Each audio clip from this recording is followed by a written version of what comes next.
All right. Welcome back to the Business Roundtable podcast. I am your host, David Carr of Steward Your Business, where I bring people together to accomplish great things. And we have a great guest here. Eli Delaney is with us. I'm so grateful to have you, Eli.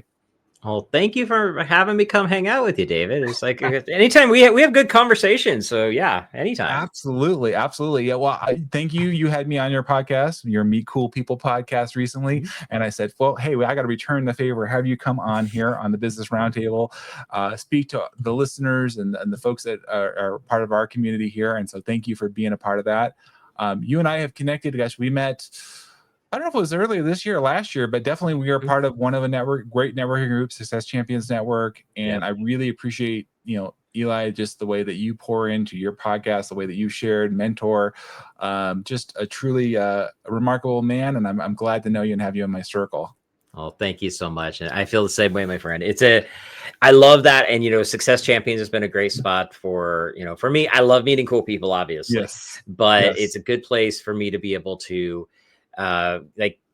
get to know other people where they are on their journeys. And it's been a great opportunity for me to be able to share some of the stuff, because I have been in business as long as I have, that I can share, especially for people. And when we get into people like getting in the podcast world, all of a sudden I got thrown into, hey, you should lead a group on how to do podcasting. And I'm like, okay, sure, whatever. And next thing I know, we got a monthly meetup group for it. It's pretty fun. It is. It's been great group of people. So, before we get into the meat of the meeting, if you will, today on the podcast, you have been an entrepreneur. You've done a lot in marketing and media and email and outreach and nurturing, all this stuff, Eli. I mean, a lot, and using technology, which I'm super excited to get into. But I like to have guests come on here as business owners and leaders talk about their journey, because it's not, nobody's an overnight success. You've worked really hard to get where you're at today. And I'd love just to hear our listeners to listen a little bit about who you are and why you love doing what you do today. Okay. Yeah. So I've been in business 30 years this year. And my first company was a web and graphic design agency. I started that back in 95, basically working out of my dining room by myself. I think I ended up getting like 2 clients, and then I realized, okay, if I'm not going to get another job, which I don't want, because at that point I determined I was completely unemployable, and I was like, I need to get this thing figured out. And so I really took off, got into the chambers of commerce and stuff like that. And back then that was a great place for me to get started for this, because web design was still in its new infancy at that point. And everybody knew they needed one, but they really don't even know what it was yet. And so it was a great opportunity to get in there. Grew that from my dining room to an office, 5 employees, closing 3 to 5 contracts a week. We were just killing it. And then I realized I didn't really like going to an office, and I wasn't a big fan of my employees either. So I burnt the whole thing down and started over. And it was good for what it was, but I also saw the web design industry was changing a lot. And at the time I had kind of fell into teaching classes. I was teaching people how to edit their own websites. For some reason, people didn't want to pay us $100 to go through and change a price on a page. And so I was like, all right, I guess I can understand that. So I showed them how to do some basic editing and stuff. And I really fell in love with it. And so that ended up evolving to what I ultimately ended up doing: a lot of speaking, a lot of teaching. I've got a coaching program where I'm teaching stuff. And then over the years, it has actually evolved from that overall marketing, helping with, how do you build a website, to how do you get online, do social media, which, I was teaching, how to use Twitter classes when Facebook was like barely starting, it was like barely public at that point. Wow. And, so it's been a long time. And ultimately I ended up realizing my favorite part of it was email. And so I take everything that I've done has been around, how do you build a stronger relationship with the people that you meet? And a lot of that is done through email, because we have, again, going back to the fact when I started all this, we didn't have social media. It didn't even exist back then. But over time, even in social media, we have that aspect of how do you communicate so people can relate to you and they feel like you're a genuine person, instead of just being, just pitching all the time, or being just being a jerk, which a lot of people do. And when we look at emails, my biggest thing with emails is so many people do it wrong. Like, people actually go out there and talk about email being dead. It's not dead. It's just that their emails suck. They need to write better. And so Yep. really what I Exactly. do now. I specialize in that area of it, but it's not about, I always tell people it's not about the technology, it's about the psychology. So Mm. it doesn't matter which platform. I always use that when people are asking me, what's the best CRM to use? It's like, well, it's the one that you actually use is the best one. Yes. Right. Doesn't matter how crazy cool it is. If you never use Mm-hmm. it, it's not worth it. It's not doing its job. But it really is about how do you communicate, what you say, when you say it, how you say it, how often you say it, and how can you stay in front of people on a consistent basis, because we have to, because we live in such an ADD world, Mm-hmm. without becoming an annoying pest. And Mm-hmm. so that's kind of like me in a couple minute nutshell. Yeah. Well, you gave quite a few things. I'm gonna dig in and ask some follow-up questions here, All Eli, right. because to your point, and I've had a number of folks recently on the podcast who are specialized in sales or in sales training, and we're talking about the how bad it is out there in like a lot of this messaging, and like you said, pitching, and I get them on. And like I said, it doesn't really matter whether email, it's through LinkedIn, whatever it is. It's just bad. Hate Right. is just bad, and it's like Yeah. no wonder people are turned off. This Mhm. is just, you're not building any relationship. You're not building. This is purely transactional. It's like, what can I get out of you? Oh yeah. I had an Right? email. I had an email today from somebody who was like, "Hey, I see you're in San Diego, and I want to thank you or congratulate you on your business. And you're doing, if you ever need any promotional materials, I would love to help you out. We do all these wonderful things." I'm like, first off, why do you think I'm in San Diego? I've never been in San Diego. I mean, I've visited once, Right. right?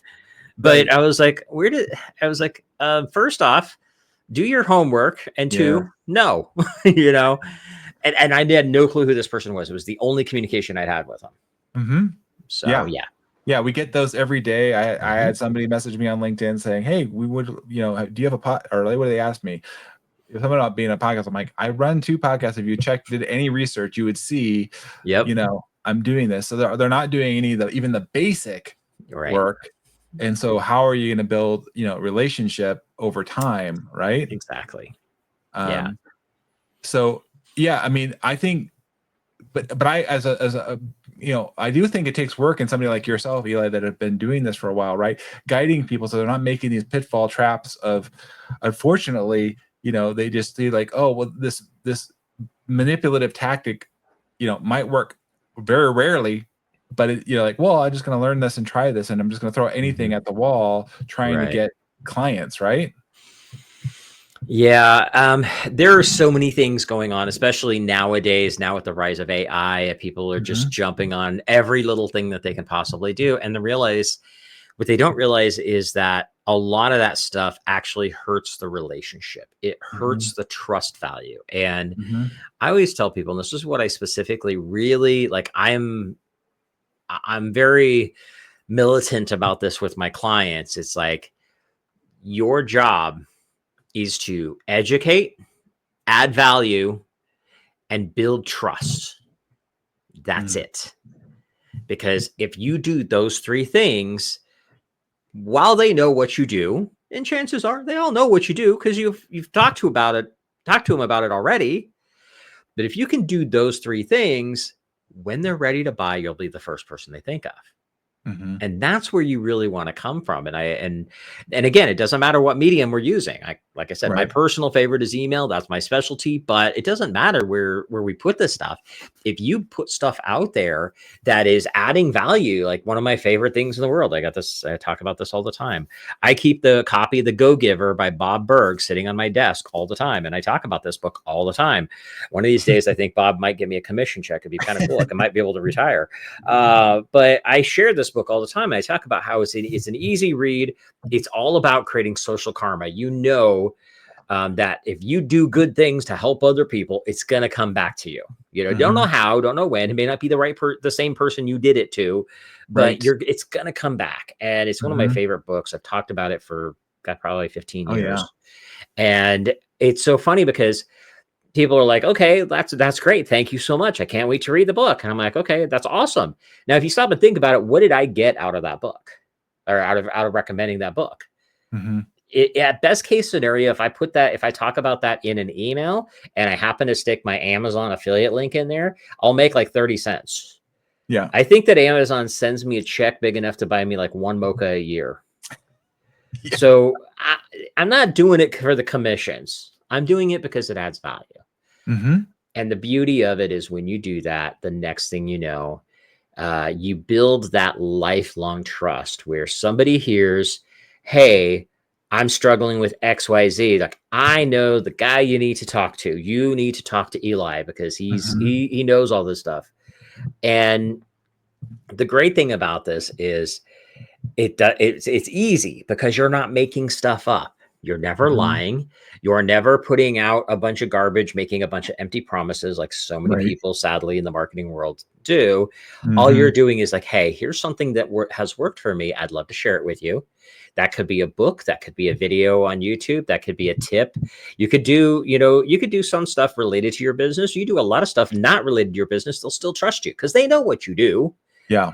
I mean, I had somebody last night that introduced me at this business mixer. We were part of SCN. Our local chapter had a mixer last Right. night, and I had somebody introduce me, and she's done this multiple. She's like, you got to meet Eli. He's got a wealth of knowledge. He does email stuff, and he does speaking, and he does podcasts, and I don't even know what all he actually does, and I'm not sure what he actually charges for, but I know he's really good at everything, and you need to know this guy.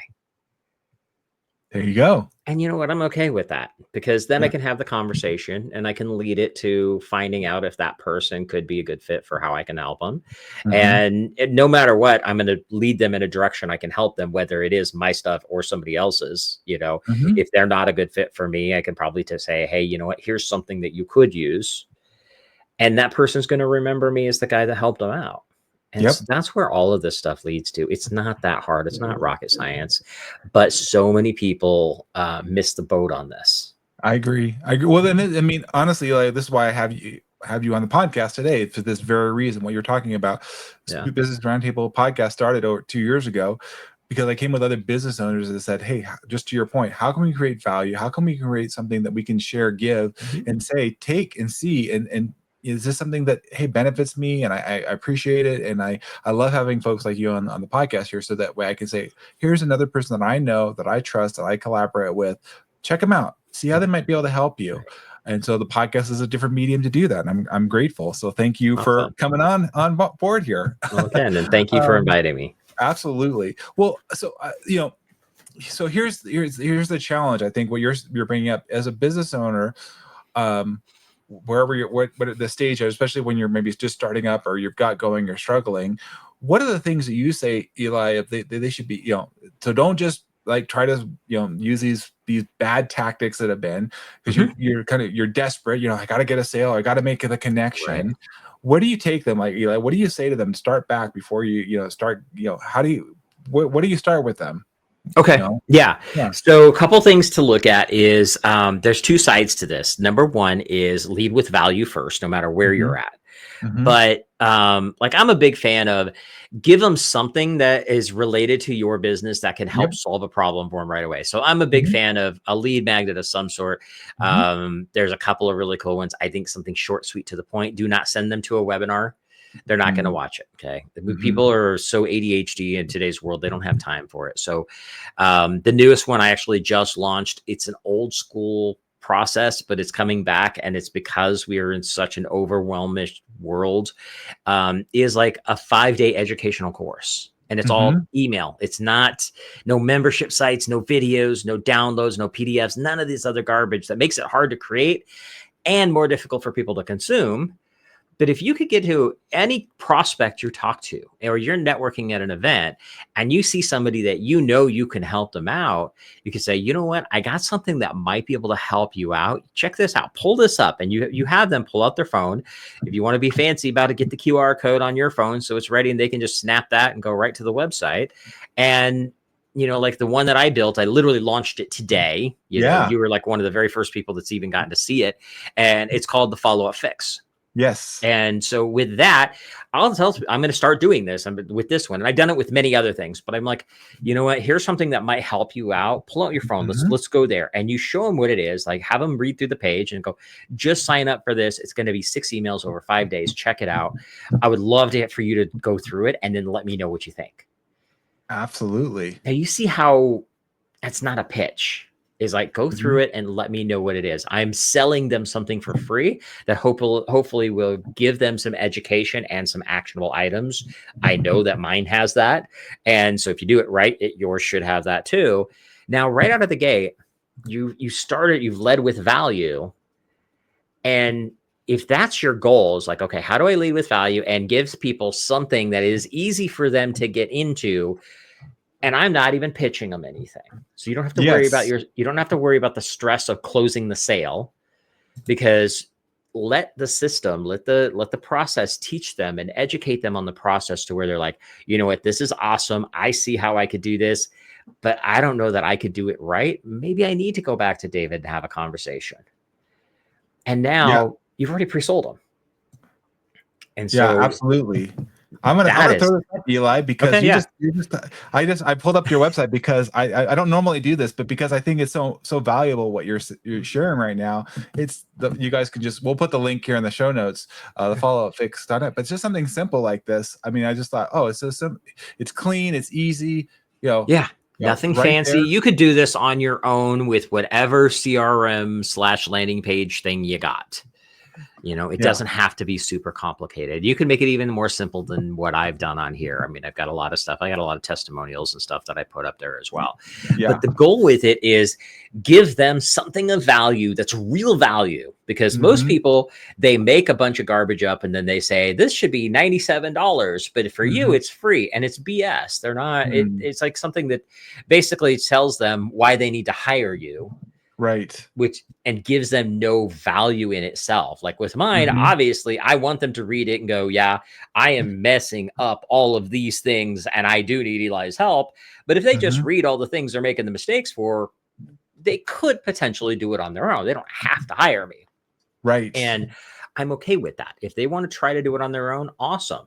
But I'm giving them the value to see what they need to do. And then if they would like my help, I'm here for them. And so that's the very first thing you want to do. The second thing with that, once you've done that, your job is to get in front of as many people as you can to give them that thing. Because that does your sales process for you. It educates them. It gives them something to see that you know what you're doing. And it takes the pressure off of closing the sale, because if you do that, then this next step would be, okay, this is awesome. I need to talk to David. So let's get on a call or whatever your next step in your process is. But at that point, that's done the sale. So your job is now to explain the benefits of the actual package of whatever it is you're selling and give them a price. But they already understand most of it. Right. And the whole point behind this, now I'm a big fan of huge automation. So like I have a campaign runs for 3 years automatically. My running joke is I could go outside and get hit by a bus today and sell you stuff for 3 more years. That's a more advanced level thing. But for me, people will go into that because once they go through this process, the people that are like, I need this now, that's great. But there's a lot of people that aren't ready yet. Doesn't matter what the reason. Right. Maybe they don't have the money. Maybe they don't think they need it yet. That's where a lot of people are. They don't think they need it. And then they come back later and they're like, oh yeah, that thing you told me I needed. And I was like, yeah, no, I'm not ready for you yet. Yeah, I was kind of stupid. I should have done it back then when you talked to me about it. I cannot tell you how many times I've had that conversation. But so you want to make sure that you stay in front of them on a regular basis. And so what I do is called the ultimate follow-up, which is, this is where we can build automation and use our fancy tools and technology we have out there, but build it with the process of keeping it human. Write your emails. Your follow-up processes should look and feel like you just opened up Gmail to send it. Don't make fancy letters. Don't put your header across the top and pretty pictures and all that kind of stuff, because chances are you would not do that if you just opened up Gmail and sent it. There's a few people that do because they like all the colorful, funny stuff. And that's fine. If that is you, that's fine. But if that's not normally you, don't make it fancy, because you lose them. It looks like a newsletter, and people don't want a newsletter. They want a communication from a trusted source. And so you can then use your automation and create things. Like, as an example, I talked about the Go Giver.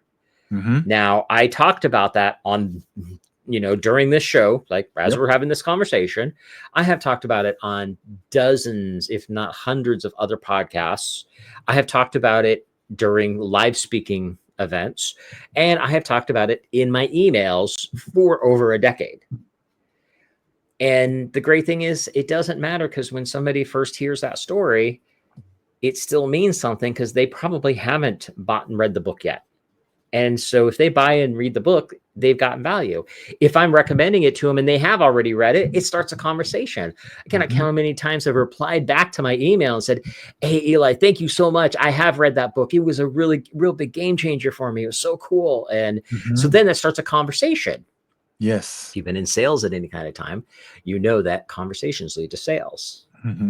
And so that's where this kind of stuff comes in. So you're not going for the pitch after pitch after pitch. You're going after, how can I lead with value? How can I share something that's going to help make their day better? Whatever that looks like. Sometimes it's just motivation. But then you put it into an automation, so it's evergreen and it works forever. My campaign, my big campaign that I talk about was created in 2013. It still runs today. And so, and you don't have to go that fancy with it, but if you take this stuff and you start putting as much as you can in an automation process, and still communicating like a human being instead of communicating like you just think of them as your personal ATM, right? Then the great thing is, if the consistent stuff is all adding value, when you do make an offer, which I generally will, I'll make an actual offer about once every 6 weeks. And sometimes in between if I have something special going on, but it's, it's all about that. Keep building the relationship, building the value. So when you do make an offer, they're paying attention. They're like, dude, he's giving me so much stuff. Okay, what does he got now? And then they're like, okay, maybe I should click on the link and see what this thing is, because, if he's, all the stuff he's giving me is so cool as it is, and that's the free stuff, I'm sure that whatever it is he's selling is going to be worth 10 times that. And that's the feeling that you want with it. And the great thing about it is, when you do that, I have people who come to me who've been on my list for over a decade, and they come to me and say, "Hey, Eli, I've been on your list for a while and I need your help." And so that's where we take all of this stuff and we just think about how to communicate and treat them like a human being, treat them like you care about them, write to them like they're a friend. And that changes the entire conversation, and it changes the entire experience, because if you treat them well as a prospect, they always expect to have great results as a client. And so many people don't realize this. They're like, "Oh, well, this guy's pitching me all the time and he really doesn't give me a whole lot of value. I suppose only his clients get anything good. I wonder if it's actually any good." Well, you come from a totally different place of, hey, here's a cool tip. Here's a cool resource.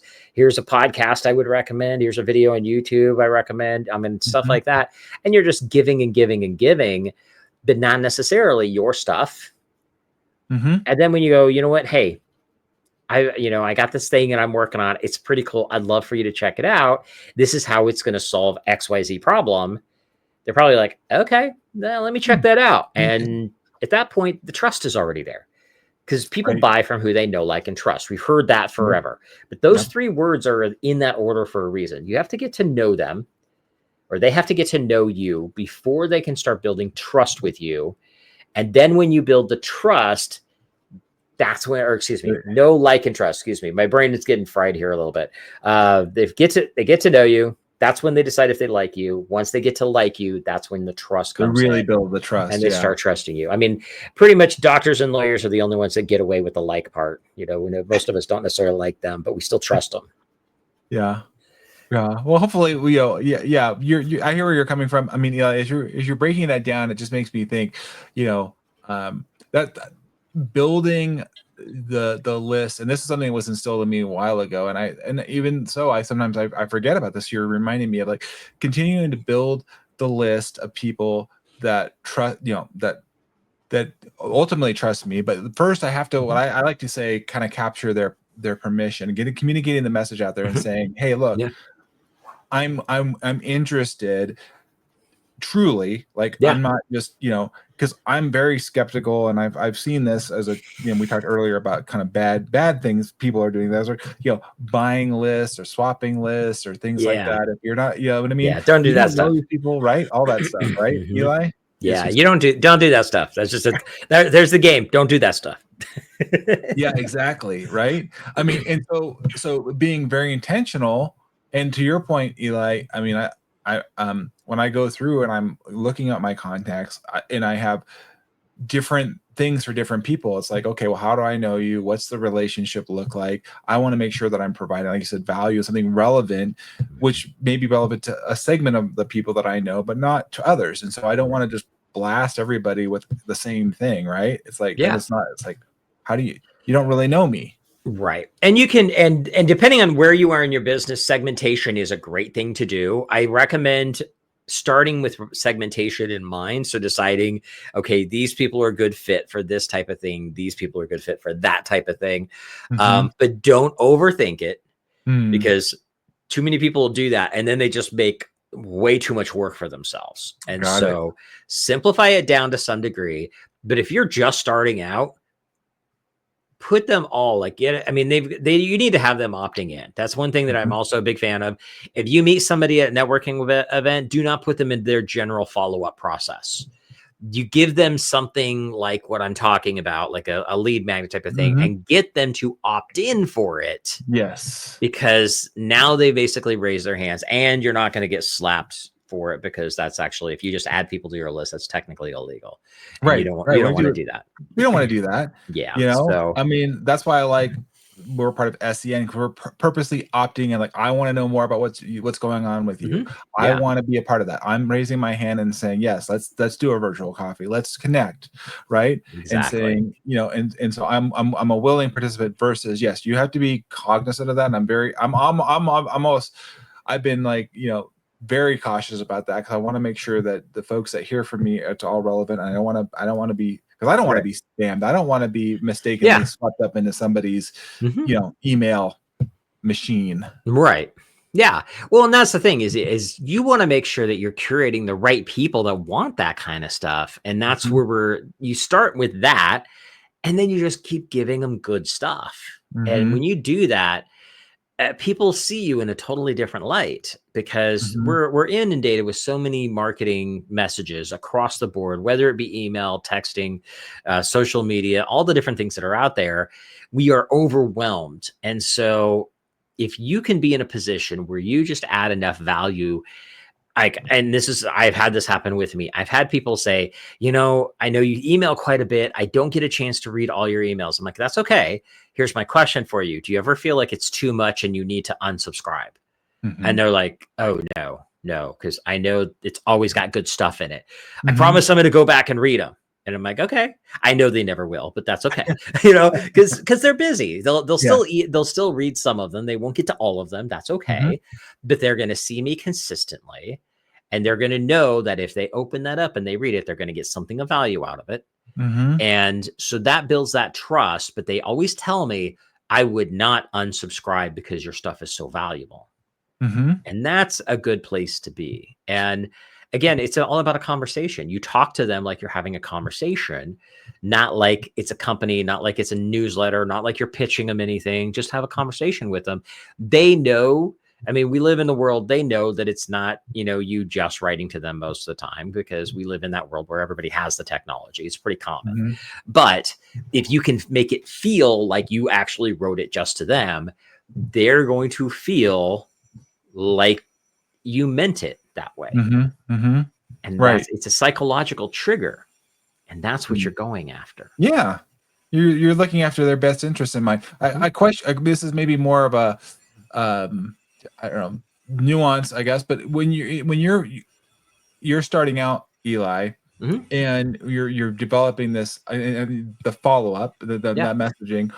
I like that you're asking people, like, what does that look like? But what would be your recommendations for us a safe frequency or touch? I mean, maybe, and I don't know if it's Okay. specific industry or area, but Um, yeah. there are some variables in it. It can vary, but most of the time, I tell people, You want to do basically weekly.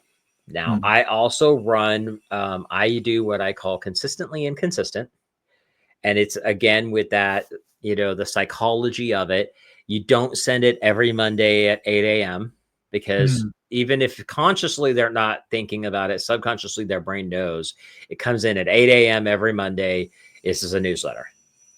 But if you send it maybe 5 days, maybe 10 days, maybe 7 days, maybe 8 days, maybe in the morning, maybe in the more afternoon, just mix it up when you do it. Mhm. It becomes more sporadic but consistent as a whole, Mm. and their brain doesn't get numb to it that way. Okay. And so, but as a whole, weekly is still good. And for Mhm. some people, some industries, you can do more. I mean, I got some where people are emailing daily. Depending on what it is, most of my clients, they're not at that level of being able to do that. Their audience is just not a good fit for that. Yep. There are a few industries that I would say maybe every 2 weeks. I would Mhm. not go further out than that, though, because a lot of people say, I'm just going to send it once a month. It's not enough. Mm. It's not consistent enough to put it into their head, because you're trying to burn it into their brain that you are there for them. And Mhm. so Mhm. once a month is not enough for that. Right. So weekly, and again, I say, roughly weekly Mhm. is the what put standard for most of my clients. Okay. Well, I see the value of that, Eli, and I think helping walking through the clients of like, what does that look like? What's the frequency, Mhm. the nature of the conversation? How often do I put an offer in there? What Right. does that look like? That's what you're helping them with, because it can Hmm. be overwhelming and Right. and help. I know as a business owner myself, like getting that dialed in and making sure that the language is relevant to and I'm sure you asked them the question, you like, who is your ideal client, what keeps them up at night, what are the things that they're Right. thinking of, how to provide the value, because it's different obviously, and you got to make it, you Hmm. definitely don't want to sound like everybody else, right? Like, because you Oh have to yeah. care, niche your, Hmm. make yourself unique and distinct. Oh yeah, definitely. So like the process that I go through with clients when we go through this is, I actually have several questions that I ask. I help them come up with the content ideas. I want them to start with the ideas of, Mhm. and I have categories, I have a formula to it. And I'm like, okay, here's your homework. You don't have to do any of the major work, but you just need to list down the ideas. And then we're going to talk about it next week. And that's how we start.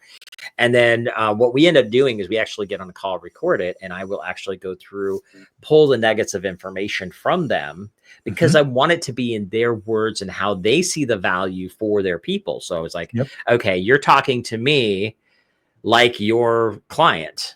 why Yes. is why is this book important to me, things like that. And I'm pulling that information from them, and then I help them put the content together. Basically, it's kind of like, I'm an email ghostwriter. Mhm. And so that's where we put a lot of that together, and we have 6 different categories. My general rule is I'll put like 10 emails per category together, so by the time we're said and done, with all the bits and pieces and timing and everything together, it's 12 to 15 months. And Wow. the great thing about it is, you invest in putting it together the first time, which is time and money, obviously.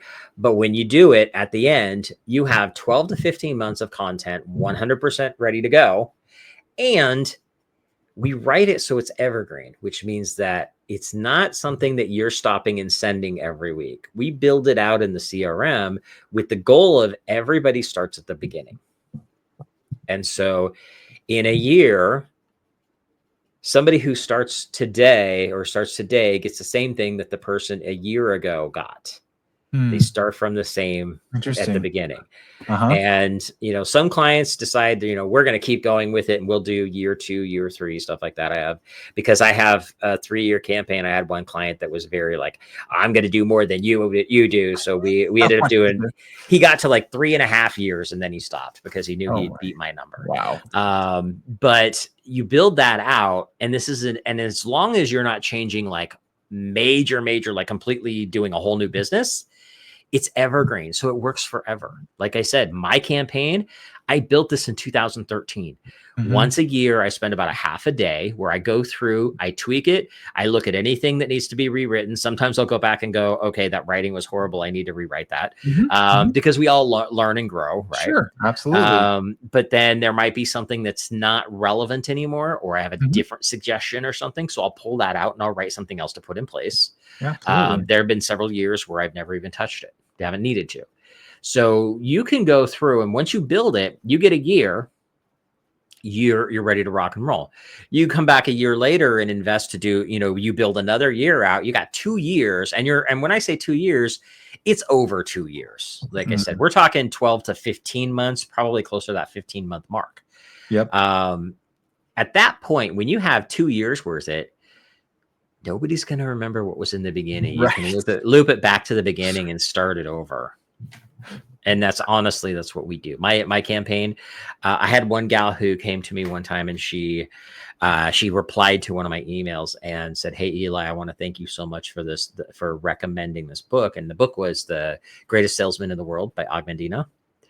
And she says, "Thank you so much. I got your email on Thursday, and I bought it on Friday, and I wanted you to know I've really been struggling in my business, and I was about ready just to throw in the towel and go get a job. And I saw your email come in. I went ahead and bought the book, and I read it this weekend." Now, if you haven't read the book, I highly recommend it. It's a super easy read. You can read it in like 2-3 hours. I think it took me 4 hours, and I'm a slow reader, so it's all good. And she's like, "I read it over the weekend, and now I realize where I was going wrong, what I need to do. I'm on the right path, and I want to thank you so much. You helped save my business." Wow. And it's like, that gives you goosebumps, right? It's like, that made me feel so good. But here's the kicker. That email had been written 6 years before she emailed me back about it. She had been in my list that whole time. She had already got that recommendation once. This was the second time she got it. But the first time, she wasn't in a place that it was important to her. It was not. It was not in her head to take that action at the time. The second time, 3 years later, she was in a place where she needed it. She bought the book, and it turned her around. So you never know when somebody's going to be ready for it. And so that's why this evergreen model works so well. Wow. Yeah. I mean, it's so powerful. And the great thing about it is like I said earlier on, is once you build this stuff out, your job is to, give away the freebie thing. Because then they get a lot of stuff that's directly about what you do and how you help people and the mistakes people make. And so it's kind of that crash course on, okay, here's where you're screwing up, and I can help you with that. Right. And then after that, it goes into this long-term game that I call it the machine. And it just works, and it just stays in front of people and reminds them of who you are and keeps adding value to them. And you pickle in some offers and things like that in between. And there's a process to that, but you put that stuff in between all this big stuff that's going on forever. And then when they're ready, they'll come to you. And that's the thing is, we think when we're in business, especially when we're starting out, we think we need the sale today. Now, we've all been there. Sometimes that was yesterday, right? We've all been there where we need to get the sale in the door. However, that doesn't mean that they're ready. And it doesn't matter why they're not ready. They may not think they need it. They may have somebody else that they think is doing a good job. They generally may not have the money. It really doesn't matter what the excuse is. They just are not ready for whatever reason. And the goal is, don't focus on, are they ready? Yes or no. Focus on, how can I stay in front of them so when they are ready, I'm the first person they think of. And depending, like I have one client that their stuff is very random on when somebody's ready, because it's related to like when there's claims and stuff like that. Like if they have a disaster happen. Okay, well, you never know when that's going to happen. So it's not like it's a repeat buyer or a repeat customer. If they have a repeat customer, that person's doing something wrong, and their insurance company ain't going to like them very much. So So you never know when that's going to happen. But if you build it right, you just make sure you're always there, always adding value, staying in touch with them consistently. So when that kind of thing does happen, boom, they're like, okay, time to call them. Yeah. And that's the goal with this. And then from that point, you just stay in front of them on a regular basis. Yeah. Well, I mean, I know we're getting close to the end of the podcast, Eli. This has been fantastic having you on here. I hope everybody is listening in. We never talked about it in this way, especially email marketing, the way that you're presenting, Eli. And we're going to make sure that people get connected with you. I know we're connected on LinkedIn, and we're going to put in your resources here today. So you guys want to make sure you follow up the follow-up-fix.net that we just got that put together, and we shared a little bit about that. So that'll be on our show notes. And if you, of course, have comments and you want to connect with Eli, we'll make sure we get that to Eli. You know, we're really grateful you're here, and just thank you for sharing your knowledge and wisdom with our listeners today, Eli. Well, thank you so much, Dave. It's my pleasure to come hang out. I mean, if you couldn't tell, I love talking about this. I have a lot of fun with it. And, you know, for anybody listening, you know, the easiest way, if you want to connect with me and just, you know, see the stuff that I'm doing, go to connectwitheli.com, and it's ELY. That's an important one. ELY. Go to connectwitheli.com, and that is going to be like, no matter what, that's there me. You go. And all my social medias and my websites, and the follow-up fix will be on there as well. That won't be there till like tomorrow, because of the fact that we literally just launched the thing today. Yeah. You know, but all that kind of stuff, reach out to me. If you want to connect with me on social media, please do. Tell me you heard me on this show, and actually don't just hit the friend request button.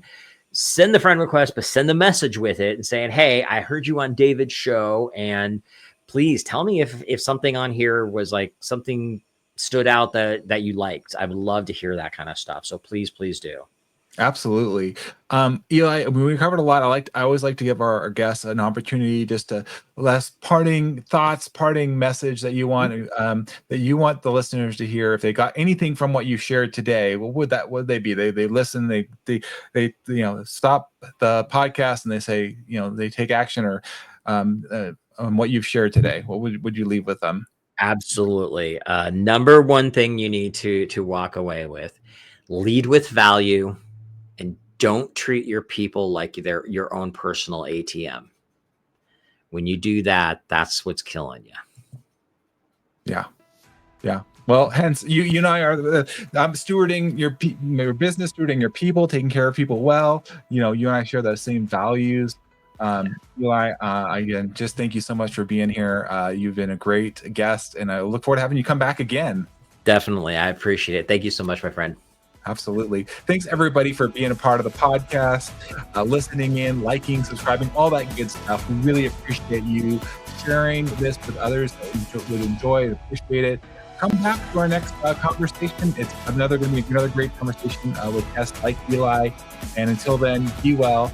Take care, everybody. Thanks for listening.